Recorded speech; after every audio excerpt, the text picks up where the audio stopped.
Hello, my friends, and welcome to another episode of Unlimited. Today, we are talking about dealing with imposter syndrome, and hopefully my voice holds out for this recording. I put it off for a little while because I am still getting over this cold, and I actually lost my voice entirely over the weekend because I got that inheritance from my mother. Always losing voices when we have colds. It's lots of fun, lots of whiteboard usage. So hopefully we can make it through all of this wonderful stuff we're about to talk about, because who doesn't love talking about imposter syndrome? It's such a good time.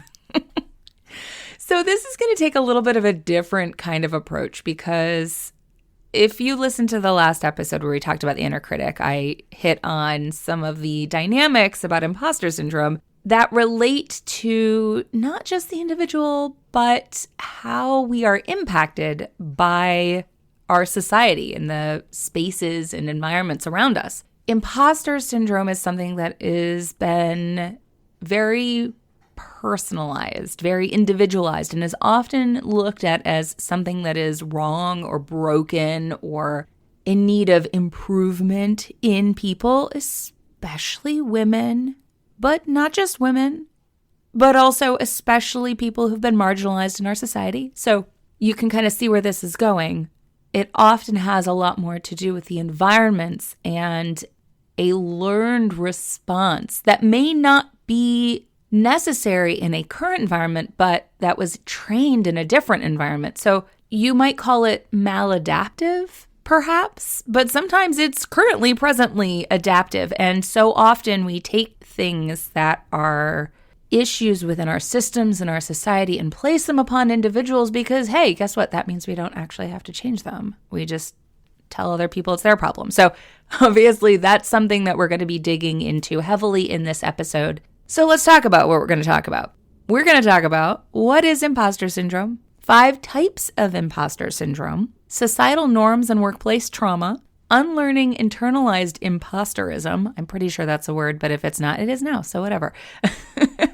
And practices to support being you and embracing the fullness of you.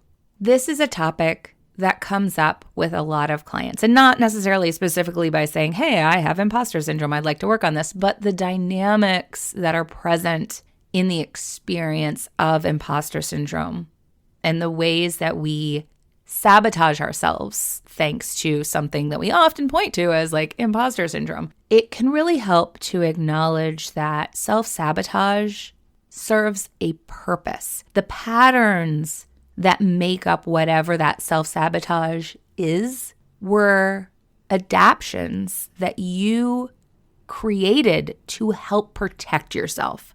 And I say you created not in that it was like an intentional I did this, but that your brain, your being took on to keep you safe. And I think it's helpful to see these things as having a purpose, because when you can uncover what the purpose is, you can acknowledge it not as something that is broken, but something that no longer is serving its purpose and something that you can let go of, as well as finding the steps to be able to let it go in a way that honors why it was there in the first place.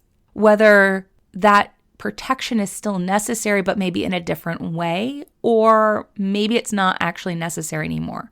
This is very individual. While it certainly has reflections in other people, it's one of the reasons why group coaching is so powerful, is because you can see these reflections in other people and know that you're not alone in it.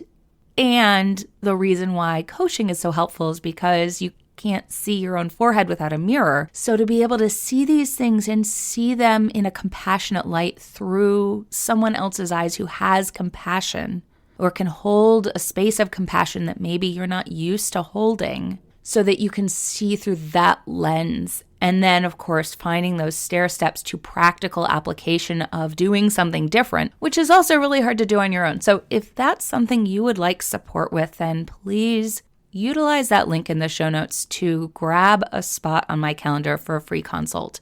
Regardless of whether we work together, that free consult can be powerful in finding a new way of engaging. You'll get a tool or tools or perspective or whatever it is that you need from that call. And you get to take that regardless, again, of whether we work together or not. So I encourage you, if this is something that you'd like some personalized support on or with or whatever, grab that spot on my calendar and schedule a call. Now, without further ado, let's get started.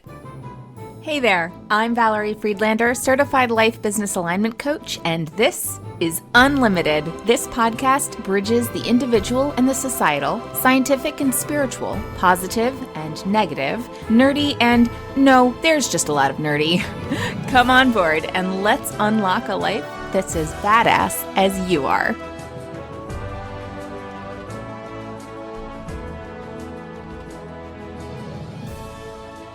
Let's start with identifying what the heck this imposter syndrome is, or at least what the current understanding or definition is. On Merriam-Webster.com, there's a whole article actually that talks about imposter syndrome. It's listed as words they're watching, which is lots of fun.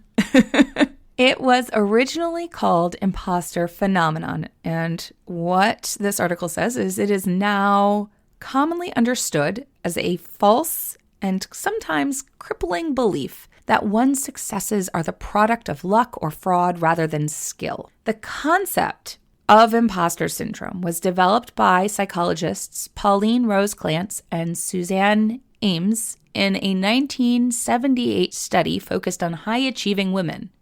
I wonder why this comes up so often with my clients who are typically high-achieving women. Anyway, it is useful also to recognize that this was a limited study, though it's been built upon, obviously, because Merriam-Webster is still watching it. So what they posited in this study is that, quote, despite outstanding academic and professional accomplishments, women who experience the imposter phenomenon persist in believing that they are really not bright and have fooled anyone who thinks otherwise. I have a number of articles that I'm linking in the show notes that dig into imposter syndrome and approach it, a lot of them under the psychological lens, though some of them do also engage the social lens, such as this Healthline article that is called Imposter Syndrome. I know, right? It's so unique. In that article, it does state there's a big difference between secretly doubting your abilities and being made to feel as if your identity makes you unworthy of your position or accomplishments. Now, I want to note here the idea that made to feel as if your identity makes you unworthy. Most people in spaces where they're being influenced into imposter syndrome, where the messaging inspires that experience, are not receiving it as an identity thing. It's masked as other things. It's masked as expectations and assumptions that are placed upon that person, such that in a lot of cases, it's not even something that, like, if you were to say to somebody, hey, are you trying to give me imposter syndrome? Like, they're not going to know what you're talking about because they don't see it. It's one of the issues that we have when it comes to how biases are embedded in our society. We're going to talk more about that in a little bit, but let's dig into kind of how imposter syndrome is discussed in a psychological framework, since that's where a lot of the exploration is. We're going to touch on this, though, and talk about some of the dynamics related to that, just to have a general understanding, because while I am engaging that this is a societal issue or rooted in societal dynamics, it's still something that, hey, you as an individual listener are grappling with or engaging in your own life, and you probably want to know how it's showing up and what's going on with it. So let's look at what that looks like. So imposter syndrome is usually showing up as a conflict between your own self-perception and the way that others perceive you. Now, this is going to be more of a thing when you are in an environment that isn't constantly feeding you information because of how they perceive you is as an imposter. And then that is what's being fed upon you versus being in an environment that is supportive and still feeling like an imposter, which is where the internalized stories from those other environments come into play. Okay, I'm kind of jumping ahead here. My apologies. I feel they're just so intermixed. So experiencing fears around being a fraud and being a failure. So it has a lot to do with this idea of losing face to others because you don't believe that they see the real flawed you and worry that they will reject you if they do see you. You can see where this inner critic component is very much tied in. So for people who are experiencing what we're calling imposter syndrome, if you are one of them, you may work hard to keep others from recognizing your shortcomings or failures, work to become worthy of roles you don't believe you deserve, or perhaps spaces to feel like you belong in a space that you don't actually feel like you belong in. Make up for what you consider your lack of intelligence or capacity, capabilities, whatever, and have to work hard to ease feelings of guilt over tricking people into thinking that you are better than you actually are. You'll note in all of these that it very much has to do with a sense of perception around who you are in relation to who you think others think you are. This is one of the pitfalls that I used to run into all the time myself is I think that you think that I think or that I am, and I'm trying to get you to think that I think or that I am what I want you to think that I want you to think I am. It gets really confusing, right? A lot of this like controlling other people. And this goes back to that whole thing that I'm always talking about when we slip into this idea of control versus care. Now, a lot of the articles that talk about imposter syndrome break down imposter syndrome into 5 types. I'm going to tell you what those types are because, again, I think it's helpful to have some concept around the way it's being approached so that when you are engaging it, you know kind of how it's being framed, how people think about it, and all of that. I also think that it has some usefulness in just as any kind of diagnostic thing, validating the experience that you're having. However, I also think that any time we have something where we're diagnosing ourselves or tying something to our quote unquote personality, we run the risk of not just validating what we're experiencing, but also boxing us into that experience as part of who we are and the way our life is. So I am sharing these with that caveat, as well as we're going to kind of break into it a little bit afterwards. So the types that are listed are the perfectionist. This one is, unless it's perfect, you could have done better and it's not good enough. So you're not good enough.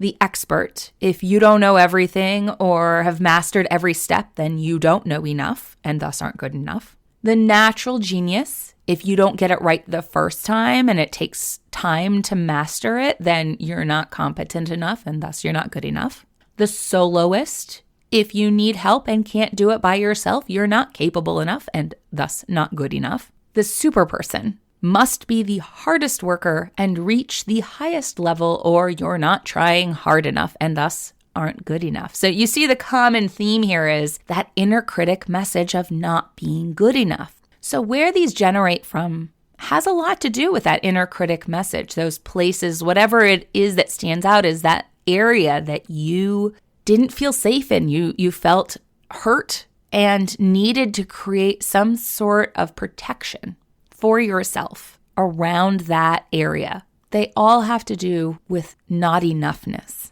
I'm going to talk more about that concept or that experience, that feeling of not being enough later on when we get to tools and ways to support yourself through this.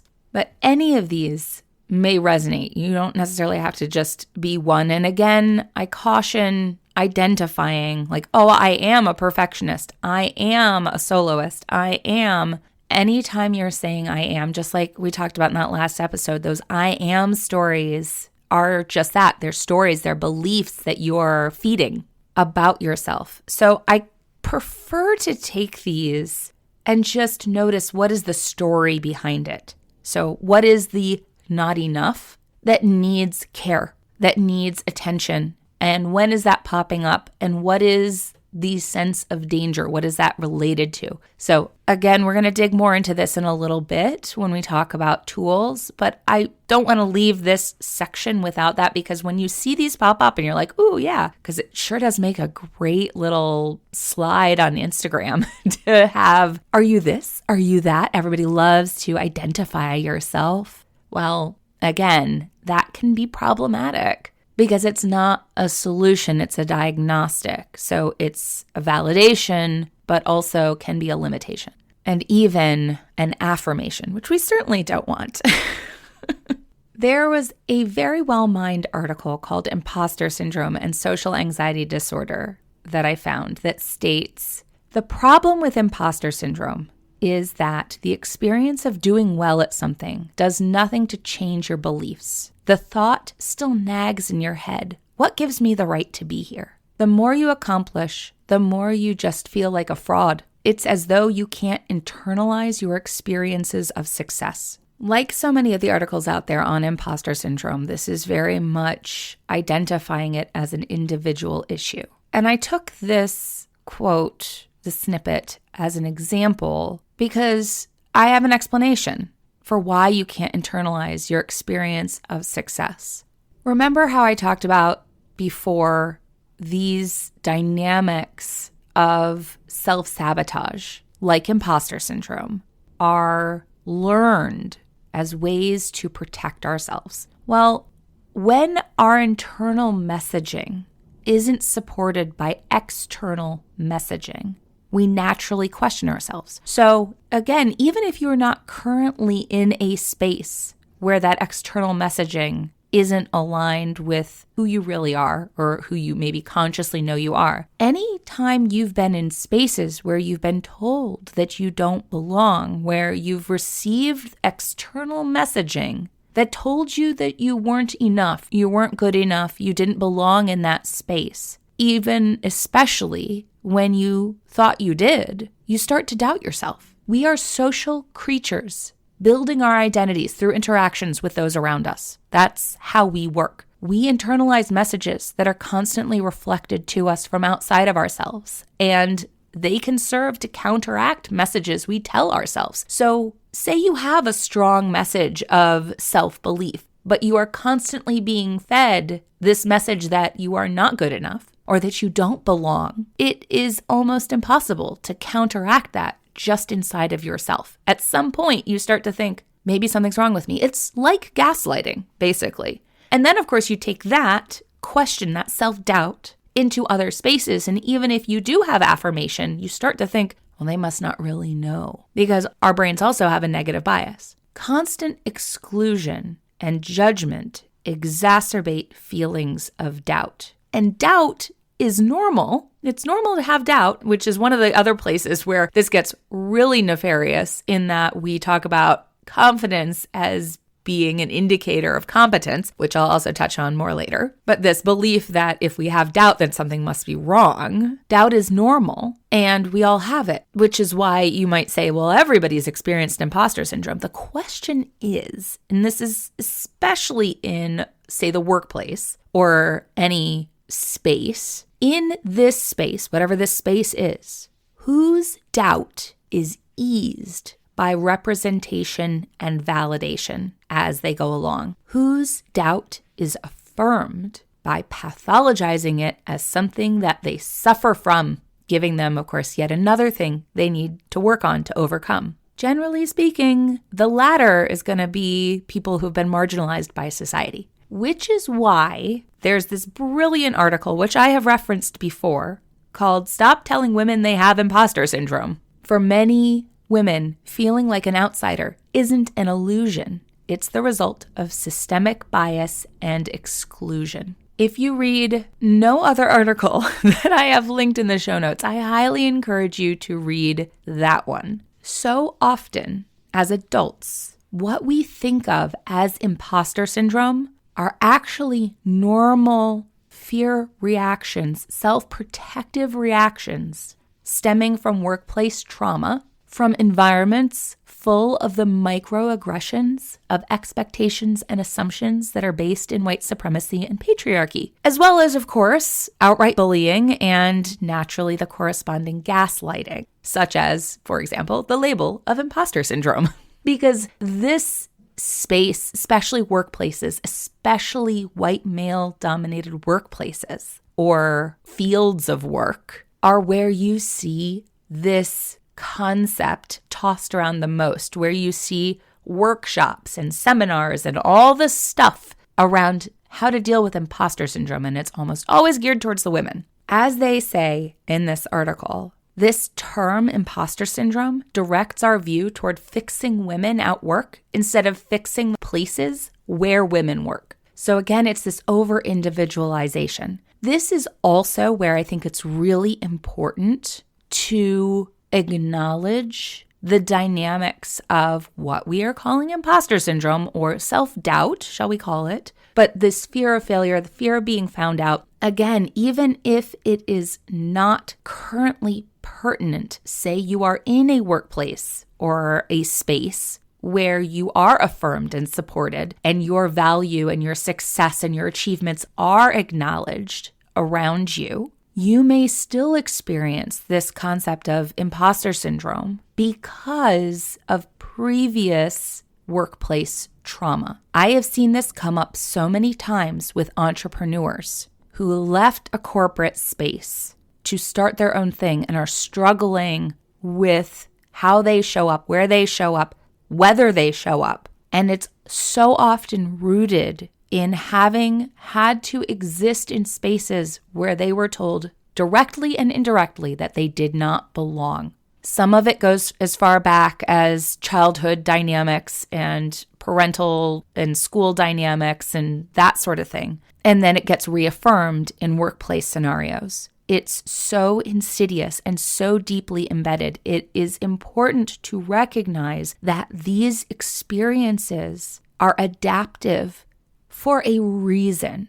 It is not something broken within you. It is something that you learned as a way of protecting yourself. And I think that when you can take it out of the pathology narrative and into an adaptive narrative, you can look at why it exists and what you can do to shift it so that you are honoring its purpose. It's almost just like any habit. And if you listen to the episode that I have where I'm talking about shifting habits and having that courage to change, it's related. It's all very similar. All of these ways of being or ways of thinking about ourselves are all part of the patterns or the brain habits that we have. But as I said in the last time, your mindset about this influences everything. It influences everything about how you experience and show up to things. It does not and is not related to what is actually happening. You can't mindset your way out of things being done to you, but mindset can help you find ways of taking care of yourself so that you can move forward in the way that you want to. So again, acknowledging this as a systemic issue is an important step. Acknowledging the dynamics of that is key. And most of us have internalized this messaging in some capacity because we are surrounded by it. And this term of imposter syndrome has been around for most of our lives at this point. I mean, in the 70s, most of you probably have heard it for quite a long time. And of course, the attitudes that created the environments of exclusion and oppression, as well as the trauma caused by those environments, is embedded in generations. So adaptive, okay? It's not a defect in you.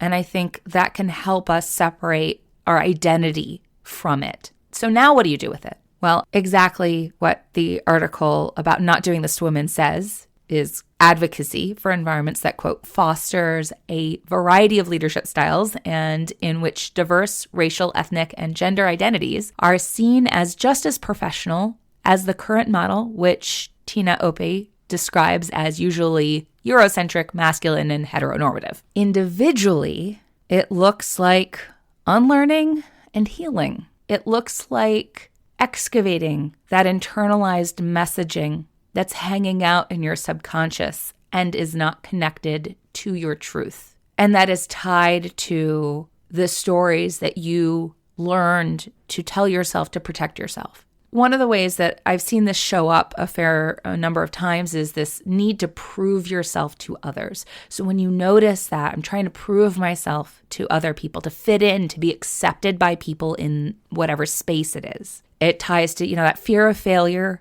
that fear of being seen as a failure or a fraud often gets tied up with this need to prove. So noticing where that shows up and what the dynamics of that are. Now, I do want to note here that it is important to have spaces where you belong and receive acceptance. That's another piece of this. So understanding the relationship that you have with the spaces, is it based in a need to prove yourself to be accepted, or is it based in an acceptance of who you are as someone who is learning and growing? When you have a dynamic where it's about proving yourself, noticing who you're looking to for approval. Usually it's going to be people with structural power in this space. That creates a sense of safety. The more connected you can be to those people with the power in this space, the safer you will feel, but also the less connected likely you will feel to yourself because of trying to fit into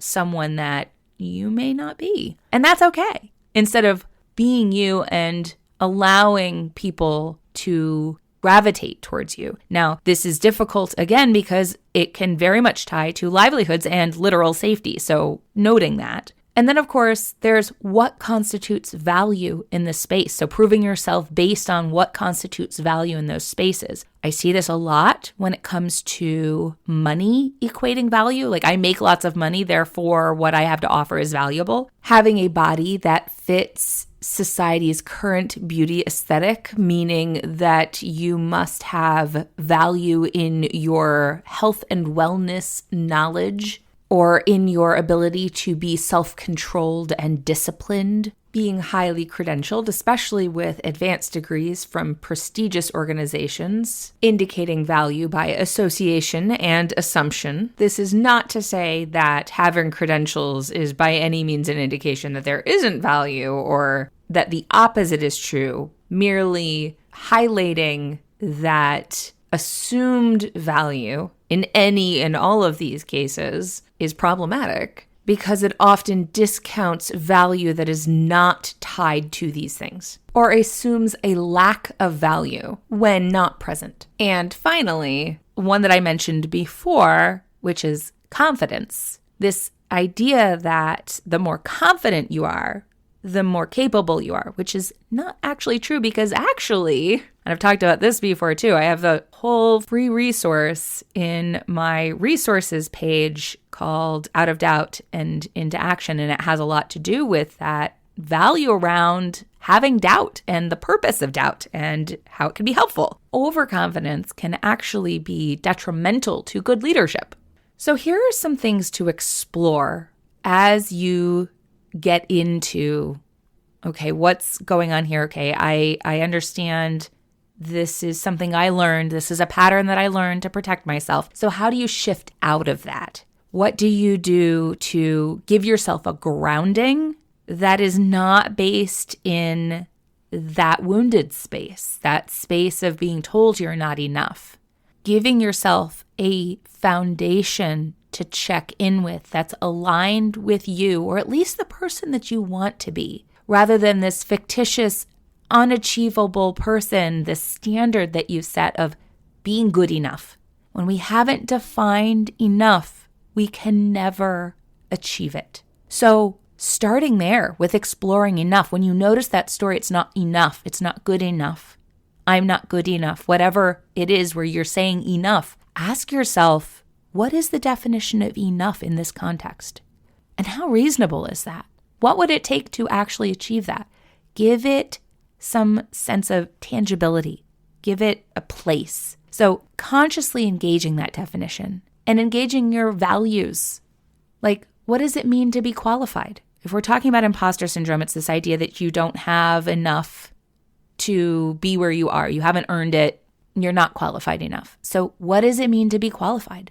If you were talking to somebody else and it wasn't about you, what would you consider someone who was qualified or someone who was an expert? someone who belonged. What are the characteristics? What are the accomplishments? What are the things, the trappings of qualification? What are my values in this space? And then you can look at, okay, where am I out of alignment with those values? And this is where bringing it to consciousness is so important versus just the feeling of it, because those often are pulling from those internalized values that are rooted in those learned things that feed the dynamic of imposter syndrome. So really bringing that to consciousness, then you can engage it and you can tell your subconscious that is holding it regardless of whether you're paying attention to it, hey, I've got this. You can let it go now. Like if you're engaging it in an intentional way, oh, I know what's going on here. Oh, I can actually take these steps and address the concern or fill the gap or whatever it is that comes up when you look at it with clarity. And then knowing again, as I said before, self-doubt is okay. Fear is normal.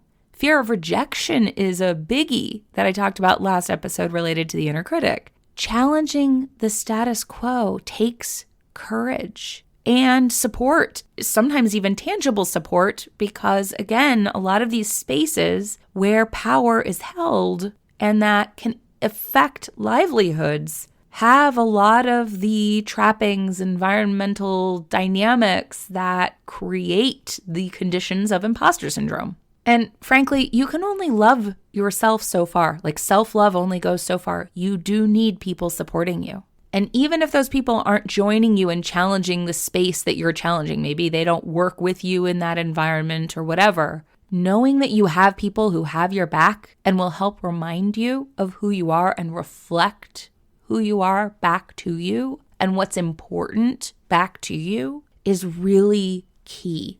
A listener messaged me after the last episode on the inner critic, thanking me for the reminder that she got to just be with herself. She told me that the love yourself messages she's always seeing triggers a pressure that if she's not loving herself, then she's hating herself. And if she's not killing it, then she's letting her inner cheerleader down. And I bring this up because so often in these spaces where we're talking about overcoming things like imposter syndrome, we get this whole binary of either you're doing this or you're doing that. Either you're loving yourself and you're standing up for yourself, or you're letting yourself down, or you're hating yourself. And the thing is that anytime you have a binary, it's triggering judgment. It's triggering survival mode. And with that negative bias in your brain, it's much more likely that you're going to look towards the things that you're not doing and start labeling.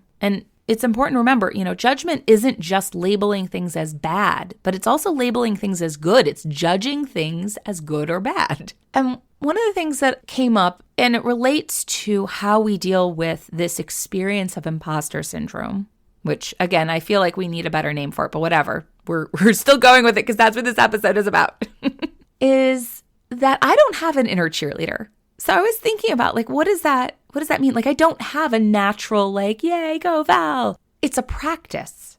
And almost all of the articles that talk about inner critic stuff talk about, what you can do to overcome imposter syndrome. So you can look at all of those articles and kind of get with ideas. But what I came to was, it's about a practice, just like with habits, a practice of encouraging myself. And that practice involves acknowledging accomplishments, actually setting aside time, even when it feels uncomfortable, acknowledging even the little things, acknowledging those accomplishments, and especially doing that with people who will celebrate them with me. Another piece is gratitude, focusing on gratitude, focusing what I have versus what I don't have, and affirming my gifts and the qualities that I like about myself. One of the things that I do is I keep a little file of notes of appreciation from people to turn to when I need a reminder, because sometimes I don't feel it, and that's normal. It's normal to not feel it all the time. So to have a place that can remind me, oh yeah, this is me. Even though I don't feel like that, that is part of who I am too. Going back to that inner critic, which is part of me, which I do have, is I think of that inner critic as an elementary school me, reacting to something that feels dangerous for whatever reason. And adult me gets to care for her by adulting. by checking things out to make sure that she's safe and holding space for her to process her feelings. Basically, parenting in a way that she deserves to be parented. And of course, that can look like getting support to do that, getting support to check in and make sure that she's safe, and getting support to hold space for her to process her feelings. Because, community care is important. Self-care is not a replacement for community care. We need both of them. So I want you to take away from this a reminder that whatever you're experiencing, there's a reason you're experiencing it. Something happened. It's a way you processed. There's a purpose behind it. And I don't say that in that spiritual bypassing, greater purpose sort of thing. It's in you are designed to adapt, to learn for self-preservation. So there's a reason that you have the way of doing things and showing up that you do. And you also have the power to engage those things, to have compassion for yourself, to care for yourself, to recognize where it's not you. There's a lot of influences. All of those not good enough things are designed to keep us in what's often called lack mindset. We're not good enough, so we need these products, we need these services, we need to invest, we need to spend. Hello, capitalism. And it's just important to know that you're okay and you're not broken. And there are things you can do to help yourself make it better and to make space for other people in that process too, because we need each other. If I can be of support to you, if you are looking for coaching support to engage these dynamics, to pursue goals that you have not allowed yourself space to pursue, or that you weren't really sure what they are, and you want to gain clarity so that you can navigate the things that come up like imposter syndrome and move forward the way that you want, I'm here for that. Please feel free to reach out, either social media, send me an email, or grab a spot on my calendar, and I will talk to you all next time. Thanks for listening. I so appreciate you being here. If you got something out of today's episode, please share it. Leave me a review, take a screenshot, and post it on social with a shout out to me. Send it to a friend, or, all of the above. Want to hang out more? Join me on Instagram. Or better yet, get on my mailing list to make sure you don't miss out on anything. And remember, your possibilities are as unlimited as you are. Allow yourself to shine, my friend. The world needs your light. See you next time.